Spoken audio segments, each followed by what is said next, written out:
Okay. Hello students. আমি last videot LCR series LCR circuit শিকিছিলো লগতে series LCR circuitor আমি impedance আৰু current আৰু voltage ৰ মাজত phase relation কেনেকুৱা হেখিনি কথা আমি শিকিছিলো আজি আমি শিকিব গৈ আছো resonance of an LCR circuit এটাৰ resonance তো প্ৰথমতে আমি চাও যে ইয়াতে resonance কি বস্তু হয় হয়না তো আমি এনেকৈ স্টার্ট কৰো আমি লাস্ট ক্লাছত কি দেখা পাইছিলো যে LCR circuit এটাৰ কাৰণে current amplitude is equal to কিমান হয় current amplitude is equal to voltage amplitude divided by under root resistance square plus XL minus XC whole square তো এটা তুমি XC minus XL লিখিব পাৰা XL minus XC লিখিব পাৰা you will get the exactly same result because of this square তাৰ পিছত আমি XL আৰু XC ৰ ভ্যালু যদি ইয়াতে বহুৱাই দিও then we will get this r square plus omega L minus 1 upon omega C whole square. So clearly আমি কি দেখা পাই আছো we have seen that this current amplitude is depending upon the frequency of the source. Frequency of the source or উপৰত current amplitude কি কৰি আছে depend কৰি আছে. Now we will try to draw a graph between this current amplitude and frequency of the source. এতিয়া আমি যদি current amplitude আৰু frequency এৰ মাজত গ্ৰাফ আঁকো তো মোটামুটি এনেকুৱা এটা গ্ৰাফ পোৱা যায় ওকে সো আমি এই গ্ৰাফটো যে এনেকুৱা হল হেতু কথা আমি এই ইকুয়েশনৰ পৰা জাস্টিফাই কৰিব পাৰো কেনেকৈ জাস্টিফাই কৰিব পাৰো সোৱা যেতিয়া ওমেগাৰ ভ্যালু বহুত কম থাকিব ওমেগাৰ ভ্যালু বহুত কম থাকাৰ লগে লগে এই যেটো কোয়ান্টিটি এটো কোয়ান্টিটি কি হ'ব বহুত সৰু হ'ব আৰু এই কোয়ান্টিটিটো কি হ'ব বহুত ডাঙৰ হ'ব গতিকে ইহতৰ মাজৰ যেটো ডিফাৰেন্স সেই ডিফাৰেন্সটো এটা ডাঙৰ কোয়ান্টিটি হ'ব আৰু ডেনোমিনেটৰত যেহেতু ডাঙৰ কোয়ান্টিটি তেনা হলে আমাৰ কাৰেন্ট কি হ'ব সৰু হ'ব এতিয়া যিমানে তুমি ফ্ৰিকুৱেন্সি বঢ়াই গৈ থাকিবা ফ্ৰিকুৱেন্সি বঢ়াই যোৱাৰ লগে লগে কি হ'ব সোৱা এই কোয়ান্টিটিটো বাঢ়ি গৈ থাকিব আৰু এই কোয়ান্টিটিটো কমি গৈ থাকিব এটো বাঢ়ি গৈ থাকিব আৰু এটো কমি গৈ থাকিব ফলত হিয়তৰ মাজৰ ডিফাৰেন্স লাহে লাহে কি হৈ গৈ থাকিব ডিফাৰেন্সটো কম হৈ গৈ থাকিব ধৰা আগতে এনেকুৱা আছিল ওমেগা এল টো বহুত সৰু আছিল এতিয়া চাগে ভালকৈ বুজি পাবা ওমেগা এল কি আছিল বহুত সৰু আছিল আৰু 1 ওমেগা সি কি আছিল বহুত ডাঙৰ আছিল এটো হল কি ওমেগা এল আৰু এটো কি 1 ওমেগা সি এতিয়া ওমেগা যেতে তুমি বঢ়াই গৈ থাকিবা কি হ'ব সোৱা 1 ওমেগা সি কমি গৈ থাকিব আৰু ওমেগা এল কি হৈ গৈ থাকিব বাঢ়ি গৈ থাকিব ফলত সোৱা ইহতৰ মাজৰ যদি ডিফাৰেন্স লাহে লাহে কি হৈ গৈ আছে কমি গৈ আছে আৰু ইয়াতো আমি ডিফাৰেন্সৰ স্কয়াৰ কৰিছো গতিকে ডিফাৰেন্স যেহেতু কমি গৈ আছে ডিফাৰেন্সৰ স্কয়াৰও কি হৈ গৈ থাকিব কমি গৈ থাকিব হয়নে তেনে হলে আমাৰ মেইন কথাটো কি হ'ব যে এই কোয়ান্টিটিটো ফ্রিকোয়েন্সি যিমান বাঢ়ি গৈ থাকিব এই কোয়ান্টিটিটো হিমানে কি হৈ গৈ থাকিব কমি গৈ থাকিব তো ডেনোমিনেটৰ যেহেতু কমি গৈ থাকিব গতিকে কাৰেন্ট এমপ্লিটিউড কি হৈ গৈ থাকিব বাঢ়ি গৈ থাকিব আৰু আমি দেখা পাইছো ফ্রিকোয়েন্সি যিমান বাঢ়ি আছে কারেন্ট এমপ্লিটিউড কি হৈ গৈ আছে বাঢ়ি গৈ আছে বাঢ়ি গৈ আছে বাঢ়ি গৈ আছে আৰু যেতিয়া এই দুটা সমান হৈ যাব ওমেগা এল আৰু 1 ওমেগা সি যেতিয়া সমান হৈ যাব তেতিয়া আমাৰ কাৰেন্ট কি হ'ব ম্যাক্সিমাম হ'ব কাৰণ এটো সমান হৈ যোৱাৰ লগে লগে এই ডিফাৰেন্সটো কিমান হৈ গল 0 হৈ গল আটাইতকৈ সৰু হৈ গল তাৰ মানে you are getting a minimum denominator আৰু ডেনোমিনেটৰ মিনিমাম হোৱাৰ কাৰণে এই কোয়ান্টিটিটো কি হৈ গল ম্যাক্সিমাম হৈ গল ওকে সো ইয়াতে আমাৰ কি হল কাৰেন্ট এমপ্লিটিউড কি হল ম্যাক্সিমাম হৈ গল আৰু যেটো ম্যাক্সিমাম কাৰেন্ট এমপ্লিটিউড হেতুক আমি এনেকৈ লিখিম আই এম ম্যাক্স বুলি আৰু যেতিয়া কাৰেন্ট এমপ্লিটিউড ম্যাক্সিমাম হয় LCR সাৰ্কিট এটাৰ যেটো কন্ডিশনত কারেন্ট এমপ্লিটিউড ম্যাক্সিমাম হয় that condition is called resonance condition okay so what is resonance condition the resonance condition is that condition at which the current amplitude of an LCR circuit becomes maximum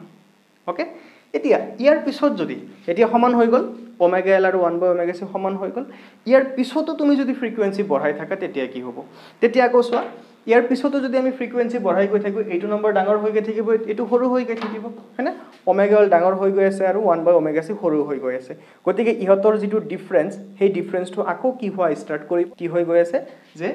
এইটো পইণ্টৰ পিছত তুমি omega যিমান বঢ়াই গৈ আছা difference আকৌ বাঢ়ি গৈ আছে ডিফাৰেন্স বাঢ়াৰ ফলত ডেনোমিনেটৰ আকৌ বাঢ়া ষ্টাৰ্ট হ'ল গতিকে কাৰেণ্ট এম্প্লিটিউড এইবাৰ কি হৈ গৈ থাকিব কমি গৈ থাকিব সেইকাৰণে এইটো তোমালোকে কি দেখা পাইছা কাৰেণ্ট এম্প্লিটিউড কমি গৈ আছে এই গোটেই কথাৰ পৰা আমি এটা ইম্পৰ্টেণ্ট কি কথা পাইছিলোঁ যে this condition is known as resonant condition আৰু ৰেজনেণ্ট কণ্ডিশ্যনৰ যিটো ফ্ৰিকুৱেঞ্চি তাক আমি কি বুলি কওঁ resonant frequency so' this frequency is called resonant frequency fine okay এতিয়া আমি উলিয়াম যে এই ৰেজনেণ্ট ফ্ৰিকুৱেঞ্চিৰ এক্সপ্ৰেশ্যন কি হ'ব ভেৰি ইজিলি উলিয়াব পাৰিম চোৱা তো ৰেজনেণ্ট ফ্ৰিকুৱেঞ্চি কেতিয়া হয় যেতিয়া এইখিনি কি হৈ যায় 0 হৈ যায় so' omega naught L minus 1/ωc is equal to কিমান হৈ যায় 0 হৈ যায় যেতিয়া আমি omega is equal to omega naught বহুৱাওঁ তেতিয়া omega naught L is equal to 1/ωc so' ইয়াৰ পৰা omega naught square is equal to 1/LC হয়নে চ' ইয়াৰ পৰা আমি omega naught is equal to কি লিখিব পাৰিম 1/√LC and this is the resonant frequency এইটো কি হ'ব একচুয়ালি resonant angular frequency ইয়াৰ ইউনিট ৰেডিয়ান পাৰ সেকেন্ডত আহিব আৰু তুমি যদি corresponding linear frequency উলিয়াব বিচৰা linear resonant frequency তেনেহলে আমি কি কৰিব লাগিব ওমেগা নটক টুৱাইস পাইৰে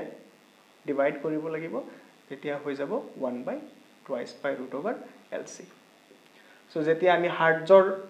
ইউনিটৰ কথা কম then you have to use this formula আৰু যেতিয়া ৰেড পাৰ সেকেন্ডৰ কথা আহিব you have to use this formula so this was all about resonance and resonant frequency I hope বস্তুখিনি এটা তোমালোকৰ তাত পুৰা ক্লিয়াৰ হৈ গৈছে এটো গ্ৰাফৰ শেপ এনেকুৱা কি হ'ল আৰু ৰেজনেন্ট ফ্ৰিকুৱেঞ্চি কাক কয় কি কয় এখিনি নিশ্চয় ক্লিয়াৰ হৈছে নেক্সট এতিয়া আমি এটা টপিকলৈ আগবাঢ়িম হেতু কোৱা হয় শাৰ্পনেস অফ ৰেজনেন্স শাৰ্পনেস অফ ৰেজনেন্স বুজাৰ কাৰণে আমি কি কৰিলো ধৰা আমি তিনিটা বিভিন্ন এলসিআৰ সাৰ্কিট লৈছো আৰু সেই বিভিন্ন এলসিআৰ সাৰ্কিটৰ আমি কি কৰিছো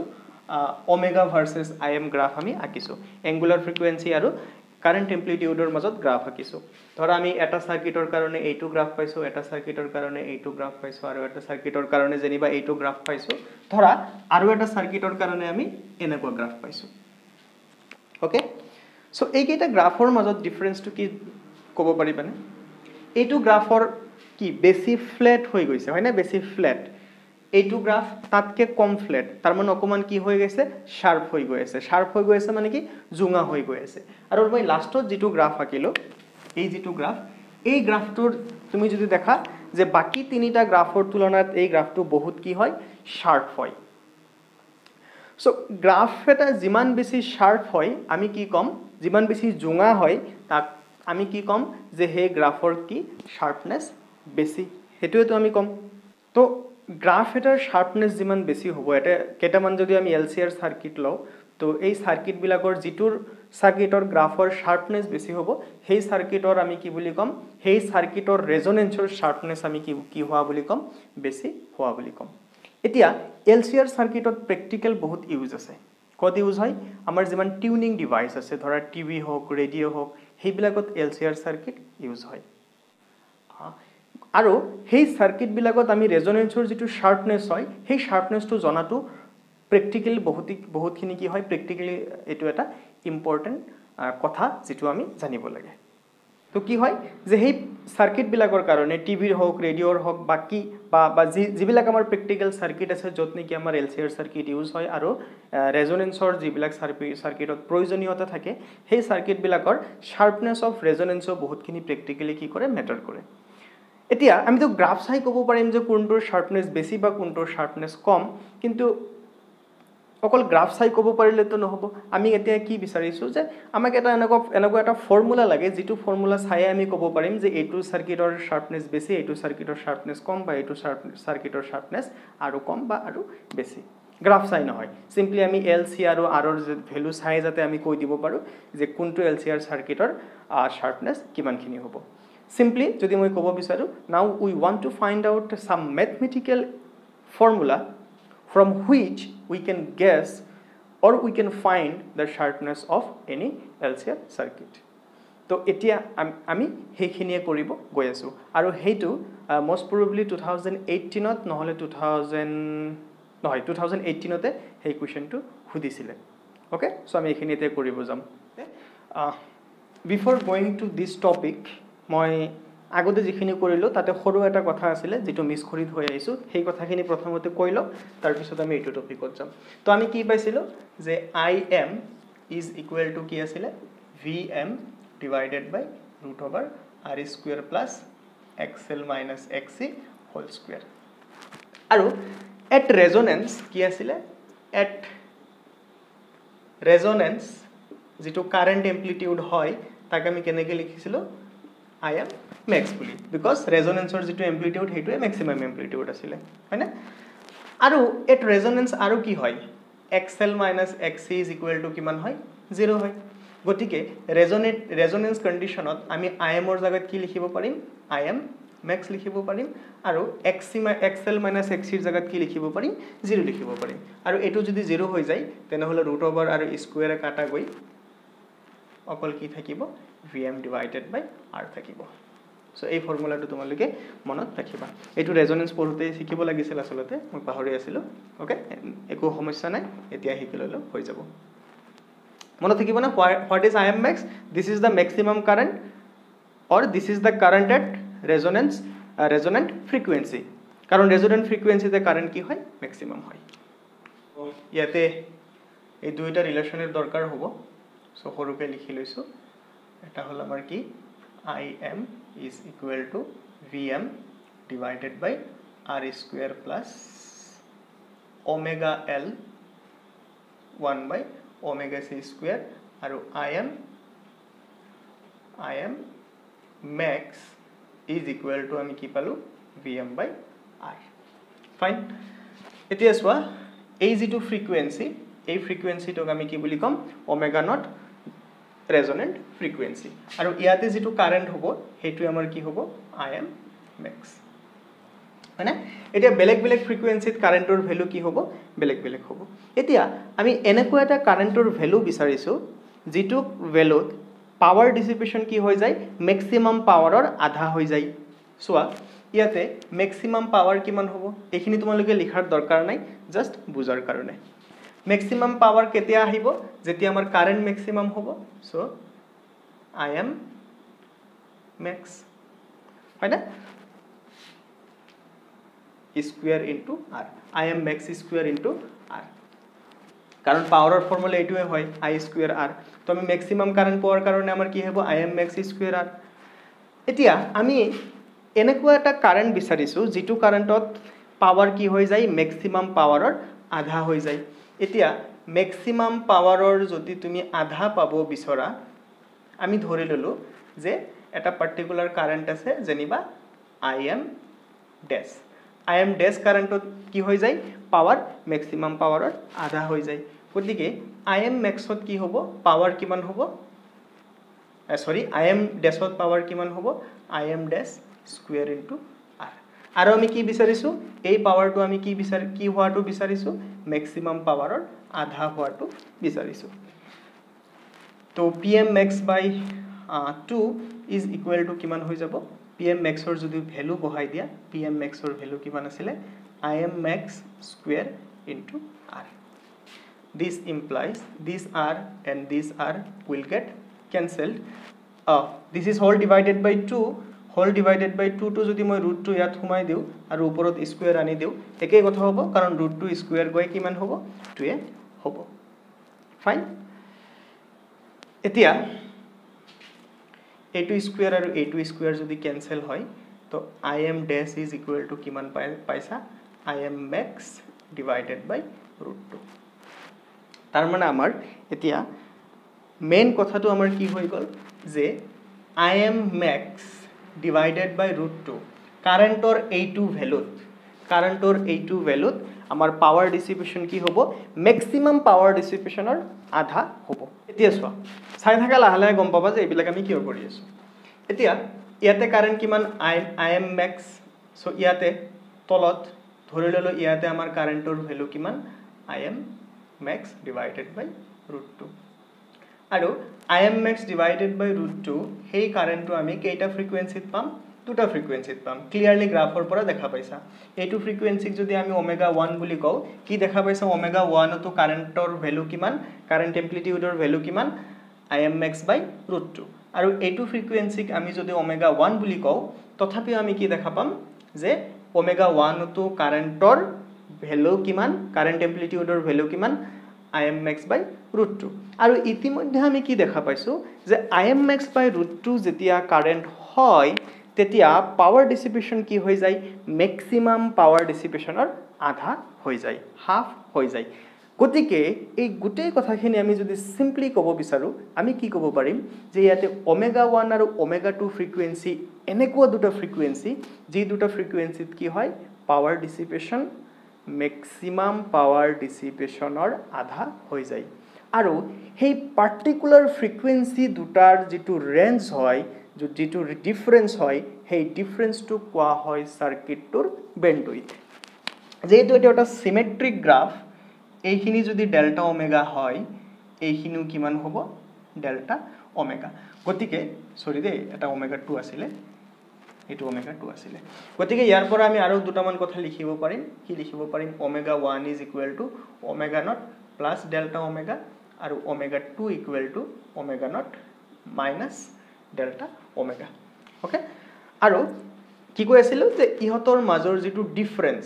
ইহতৰ মাজৰ ডিফাৰেন্স কিমান হ'ব টুৱাইস ডেল্টা ওমেগা এই ডিফাৰেন্সটোকে কি বুলি কোৱা হয় বেণ্ডউইথ বুলি কোৱা হয় সার্কিটটো bandwidth so what is the bandwidth of the circuit so this is the difference between two frequencies at which the power distribution of the circuit becomes half of the maximum power dissipation হল না এখানে লগে বুঝি পেলা এতিয়া এই যেটো quantity হ'ব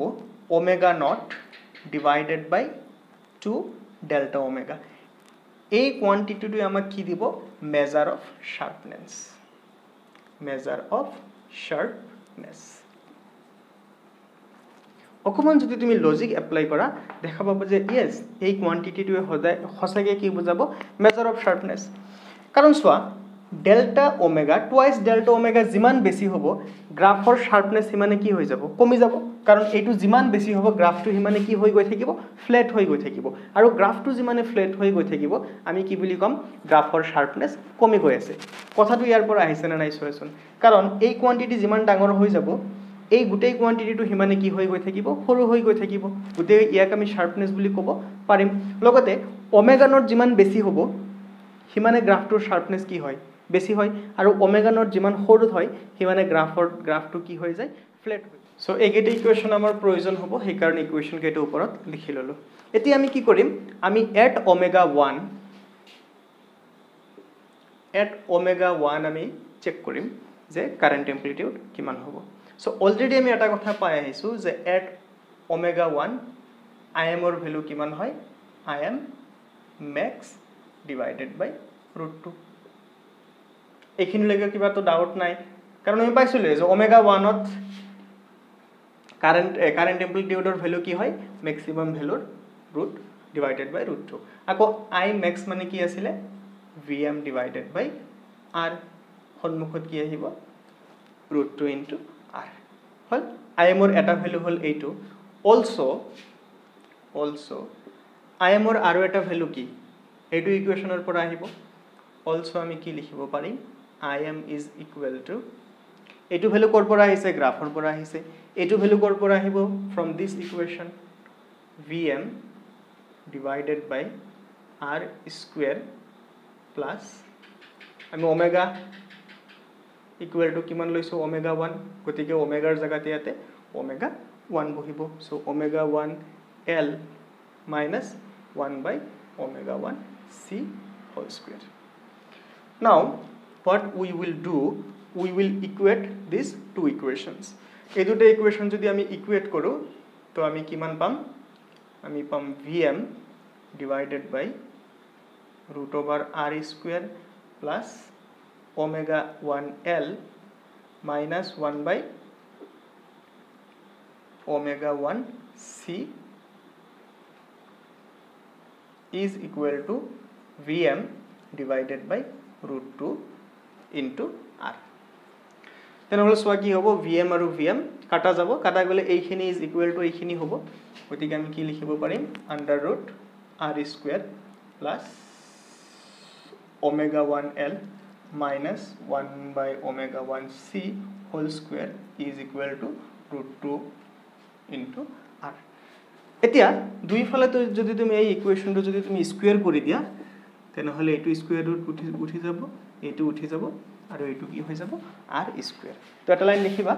যে আমি আগৰ ইকুয়েশনটোক স্কয়াৰ কৰি আমি এইটো পালো তেনেহলে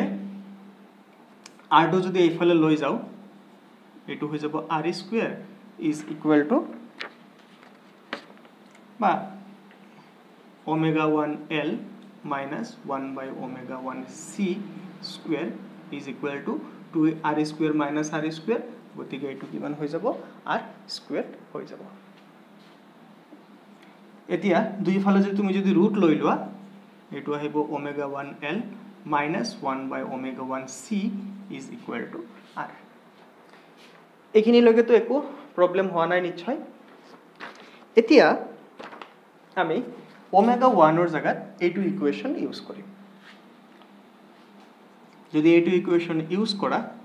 ওমেগা 1 প্লাস কি মান আহিব delta omega minus 1 by omega 1 plus delta omega into c is equal to আর নেক্সট আমি কি করিম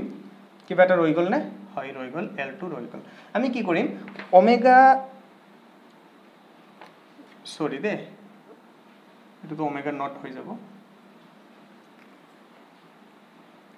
ওকে তো কারণ omega 1 equal to omega not plus delta omega আছিল এতিয়া আমি কি করিম এইটো ইকুয়েশনৰ পৰা ওমেগা নট কমন লম আৰু এইটো ইকুয়েশনৰ পৰা ওমেগা নট কমন লম তো ওমেগা নট কমন ললো L2 সন্মুখত লিখি দিও তো ওমেগা নট কমন লোৱাৰ লগে লগে ওমেগা নটৰে তুমি ভিতৰত ডিভাইড কৰি দিব লাগিব এটো 1 আহি যাব আৰু এটো আহি যাব delta omega by divided by omega not plus একেদৰে ইয়াতো তুমি যদি তলত ওমেগা নট কমন লোৱা কিমান আহিব 1 প্লাস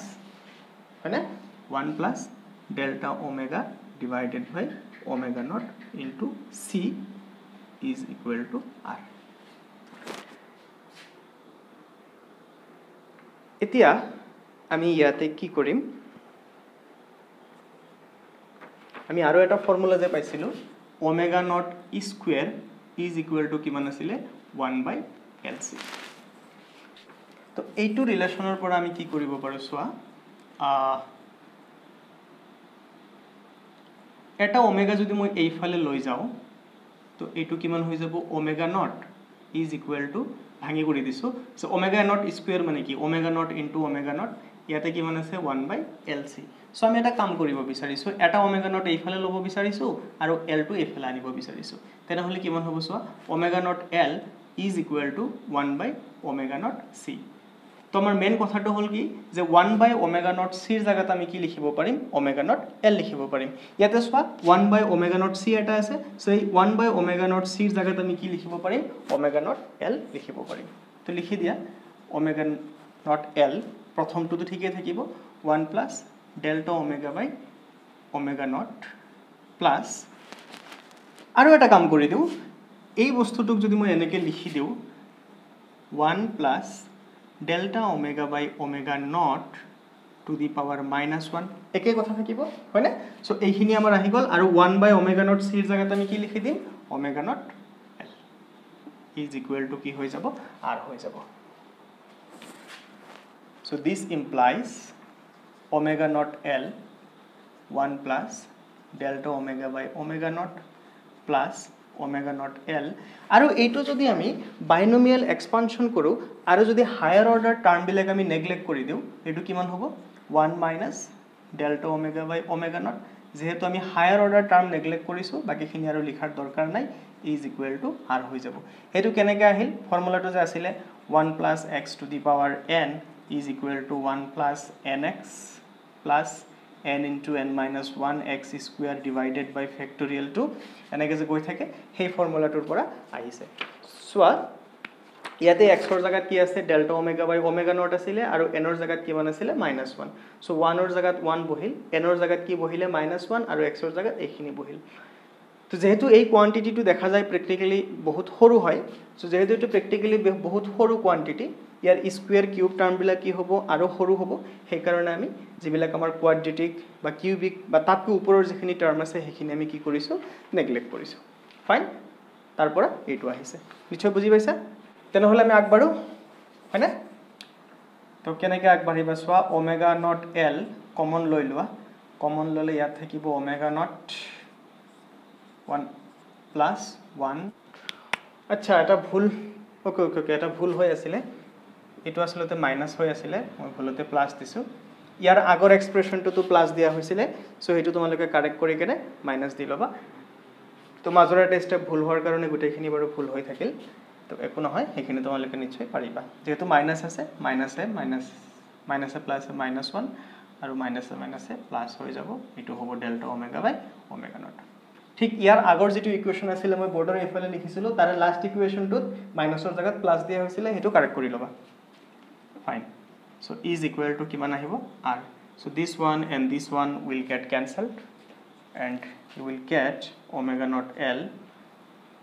into twice এনেকৈ দুটা আছে গতিকে আহিব 2 delta omega by omega naught is equal to r এতিয়া এটো কোয়ান্টিটি যদি মই এইফালে লৈ আহো আৰু r যদি মই এইফালে লৈ আহো তো আমি কি পাম আমি পাম যে omega naught divided by twice delta omega এটো এইফালে লৈ আহিলো আৰু r টো যদি এইফালে লৈ যাও কি আহিব omega naught l divided by r and what is this is basically sharpness of resonance আৰু এই sharpness of resonance নাইবা এইটো কোয়ান্টিটিৰ আৰু এটা নাম আছে এটো কোয়ালিটি ফ্যাক্টৰ বুলিও কয় কি বুলি কয় কোয়ালিটি ফ্যাক্টৰ so ইয়াক আমি কোয়ালিটি ফ্যাক্টৰ বুলিও ক'ব পাৰো so this gives the sharpness of resonance or q factor or quality factor so এতিয়া ইয়াৰ পৰা আমি আৰু বিভিন্ন এক্সপ্ৰেছন উলিয়াব পাৰিম কেনেকৈ উলিয়াব পাৰিম সোৱা যে q is equal to omega নটৰ জায়গাত তুমি যদি 1 by lc লিখি দিয়া into l by r তেনেহলে এটো কিমান হৈ যাব 1 by r এটো তোমাৰ কি হ'ব সোৱা সরি ওমেগা নট মানে 1 by root over lc আছিলে গতিকে l ৰ পাৱাৰ আহি যাব মা প্লাস হাফ আৰু এটো হৈ যাব মাইনাস হাফ তো তুমি এনেকৈ এটা এক্সপ্ৰেছনো পাব পাৰা সো এইখিনি আছিল আমাৰ sharpness of resonance or quality factor so I am again sorry for the mistake that I made here ইয়াতে যেটো ভুল কৰিছিলো হেতু তোমালোকে কাৰেক্ট কৰি লবা আৰু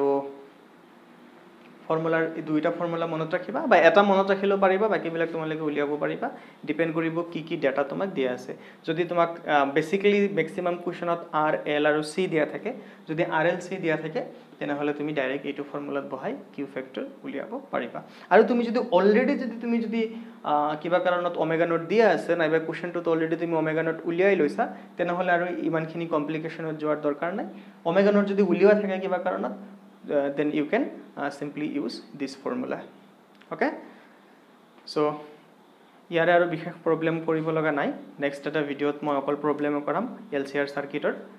এটা ভিডিওত তো সেই ভিডিওত আমি কিউ ফ্যাক্টৰৰ প্ৰবলেমো কৰিম okay so কিউ ফ্যাক্টৰৰ প্ৰবলেমত একো ভয় খাব লগা নাথাকে simply এই দুটাৰ এটা ফৰ্মুলা ইউজ কৰি আমি কিউ ফ্যাক্টৰ উলিয়াব লাগিব সেইটো তোমালোকে অতি সহজে কৰিব পাৰিবা So thank you for watching the video and listening to me.